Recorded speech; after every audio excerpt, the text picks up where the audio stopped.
Pour être bénévole chien, il est nécessaire d'envoyer un mail pour pouvoir effectuer une matinée d'essai. La matinée d'essai est extrêmement importante pour le futur bénévole. Ça lui permet d'avoir une idée réelle de ce que c'est le bénévolat au sein d'une association. Il y a l'idée qu'on s'en fait et il y a le travail de terrain qui est vraiment extrêmement physique. On demande à ce qu'une matinée d'essai soit faite parce que le matin, c'est la partie la plus difficile. Il faut faire les box rapidement, il faut que les chiens soient rapidement au propre. Donc une matinée, ça va être entretien des box et promenade. Alors que l'après-midi, on va plutôt être sur un entretien de l'environnement, du matériel et promenade, jeux, rendez-vous vétérinaires, etc. La personne peut faire une matinée d'essai et après demander à être d'après-midi, ça pose aucun problème.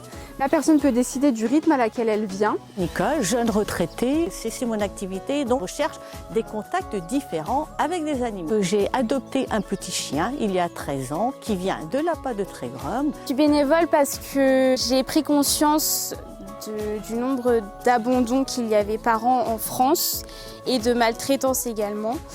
Et donc j'ai voulu être actrice pour justement changer les choses. Mon objectif, c'est de faire en sorte à ce que le passage des animaux au refuge soit le moins pénible possible. J'ai choisi d'être bénévole déjà parce que je veux travailler avec les animaux plus tard, avec les chiens, et du coup je voulais aussi qu'ils m'apprennent à comment m'occuper des chiens. Alors j'ai choisi l'APA parce que je me suis rendu compte que c'était un refuge qui réellement était très engagé au niveau de ses animaux.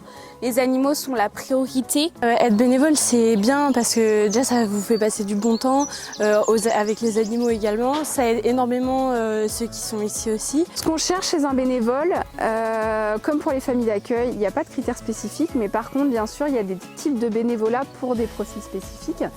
Les bénévoles qui vont être de matin sont plutôt des bénévoles qui doivent être énergiques, qui ont la capacité de travailler vite, bien et d'être concentrés. L'après-midi, c'est beaucoup plus soft.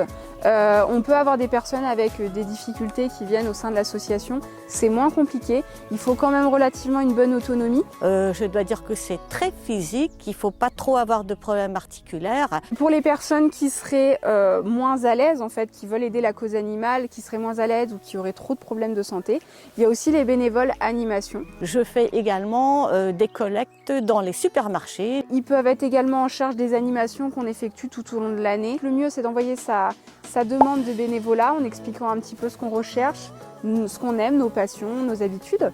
Et ensuite, nous, avec tout ça, donc bien sûr, il y aura la matinée d'essai.